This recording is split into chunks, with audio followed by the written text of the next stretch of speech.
Agad naman natutugon ang Kamara sa planong income tax exemptions para sa mga sumasahod ng hindi lalagpas sa 350,000 pesos kada taon. Ito ang tiniyak ng Committee on Ways and Means kasabay ng utos ni Pangulong Bongbong Marcos upang pagaanin ang buhay ng mga nasa middle class. Yan at ang plano namang pagpapalakas ng Energy Regulatory Commission o ERC sa Senado. Ibabalita ni Kyle Bulyas.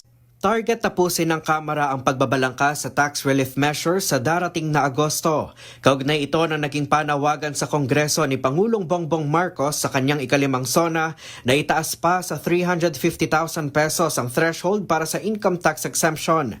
Ayon kay Congressman Miro Quimbo, chairman ng House Committee on Ways and Means, may kahabaan na magiging proseso nito na mag-uumpisa sa mababang kapulungan, kaya naman hindi ito agad-agad maisa sa batas. Dahil tulad ng appropriation, ang tax laws po, kailangan manggaling sa amin. Kaya kailangan po namin bilisan. Ang unang hakbang lang po, inaantay namin yung pag-submit ng DOF ng kanilang centralized version. Kasi ang mangyari po dito is, hindi lang naman po ito yung magiging magagalaw pagdating po sa pagbubuwis. Ay pati po yung minimum tax ng ating mga maliliit na mga negosyante na 2% ay inaalis na rin po yun. At kailangan din po natin hanap ng iba't ibang sources din po ng new revenue.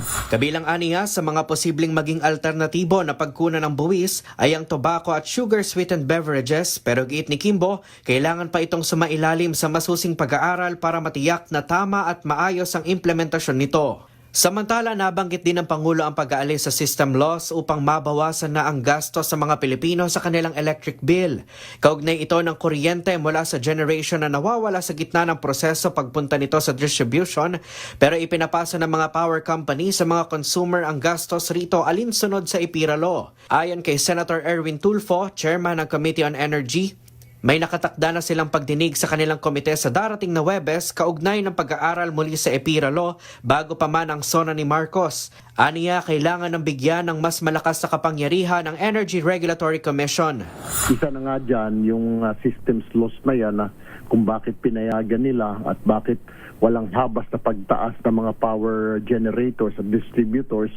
Wala man lang clause o note doon na pwedeng pigilan ng Energy Regulatory Commission. Unfortunately, wala nga. So, binabago natin. Itong ERC, mayroon tayong panukalang batas na bigyan ng mas maraming kapangyarihan pa ang ERC. Sa kasalukuyan, may ipinatutupad na maximum cap ang ERC para sa system loss na 6.5%. Anumang sosobra rito ay hindi na maaaring ipasa sa mga consumer. Sabi ni Tulfo, posibleng sa susunod pa na taon ito tuluyang maisabatas. Liban na lamang kung maglalabas ng executive order si Pangulong Marcos, lalo't nasa ilalim pa rin tayo ng National Energy Emergency. Para sa MBC TV Network News, ito si Kyle Bulyas ng DZRH. Una sa Pilipinas, una sa Pilipino.